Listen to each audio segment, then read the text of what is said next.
Tennessee, renowned for its beautiful nature and wildlife.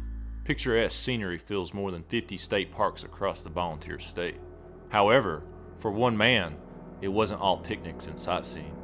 Setting out on a hiking trail just under 1 mile in length, he could have never predicted the danger he was about to put himself into, or just how far he would have to go to survive on the so-called Voodoo Trail.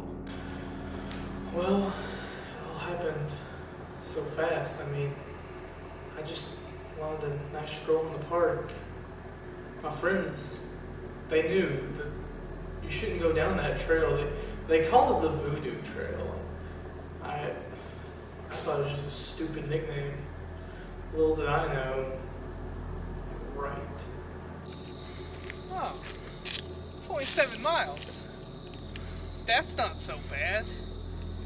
So as I started down the trail, I decided, hey, it's a beautiful day out. Maybe I should smell the roses, so to speak. Take some pictures, stop to see the scenery. I even got off the trail a little bit. That was my first mistake.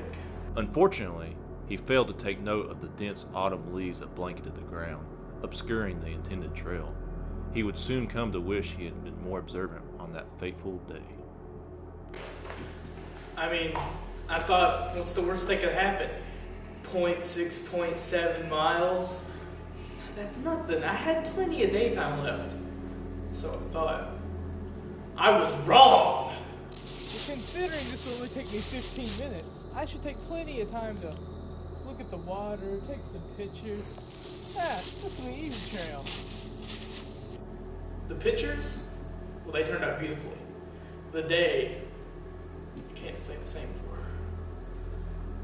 Blissfully unaware of his predicament, he marched on.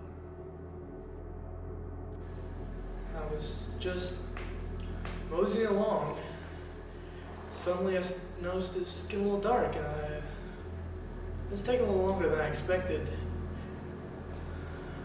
Something else I didn't expect was that this trail was about to take my innocence. It was about to take my life. From me, anyway. Even though trail markers were plentiful and clearly visible, the dreadful aura of the Voodoo Trail clouded his judgment. The night, it drew on and on. Many hours went by. Really, it was like an hour and a half. But it felt like days, weeks even. I began to wonder, will the sun ever rise again? Are we doomed to live in this eternal night? I might as well give up now. I was dead to me. Then I realized it was probably still just nighttime, so I kept going. I kept going. I'm so thirsty. If only I hadn't drank all my Welch's sparkling grape juice at the beginning of the hike. Welch's sparkling grape juice. So refreshing. I was getting so thirsty, I had exhausted all of my resources. It was just terrible. My tongue felt like a horseshoe rasp. And, well, in hindsight, I found out I actually developed diabetes while in the woods. But I was still thirsty. Very, very thirsty. Very thirsty. Quickly losing sunlight and now out of Welch's sparkling grape juice, he would soon be relying on his most primal instincts for survival. And sometimes we never truly know just what horrors we are capable of until push comes to shove and our life is on the line. At this point, I was fighting for my survival. I encountered a bear, a deer, a couple squirrels, maybe we see some cannibals, I don't know. Things got really intense after dark. I did what I had to do, and I'm not proud of it.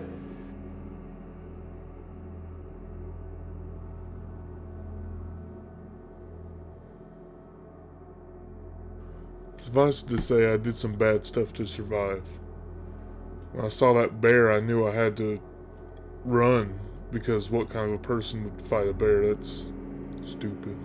But that deer I chased down, and it was so fast. So I crushed the squirrels with a rock and ate them. I didn't really eat them. I wanted to, but all that blood got me grossed out, so I just left them.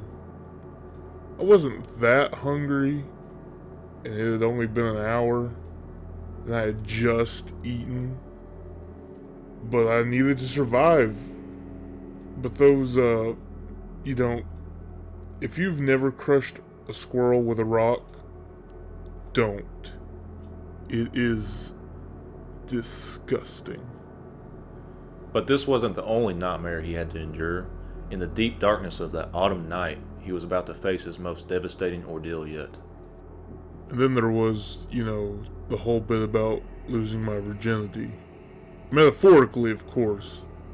And literally. But mostly metaphorically. The woods, it took my innocence. It violated my soul. And then that bear from before pinned me down and got me. It was rough. It was even worse than the squirrels. Lost, frightened, and now demoralized, he continued to cling to what little hope he had left. Though the Voodoo trail may have taken his innocence, it wouldn't take his will to live. It got brutal out there, I'm not gonna lie. It was the harshest environment I've ever been in. I didn't know if I was gonna make it out alive. I mean, I was already dead in here, but I wanted to be alive out here. I wanted to make it out to my wife, my kids, their kids. I just wanted to see their faces one more time. Losing his sense of humanity, he began to consider the harsh reality that he may never make it home again. Beaten, battered, dehydrated, bloody. I was a wreck. I stumbled around. I didn't know where I was going. Covered in bear blood, not having any Welch's sparkling grape. Worst of all, my beard was coming in, and I had diabetes. I didn't know if this was the end, or if I was gonna have to live in the woods forever. Like Tarzan. Those lights. Those sounds. We're getting close. We're getting close. I stumbled around for what seemed like ages. I mean, again, later I found out I was only really in there for about an hour and a half. But it seemed like ages. I wondered, and I saw, what is this? This primitive stone that lay on the ground. Who built this structure? Then I remembered, I'm a human being. This is a road. I've made it. I was alive to me again. I survived. I survived!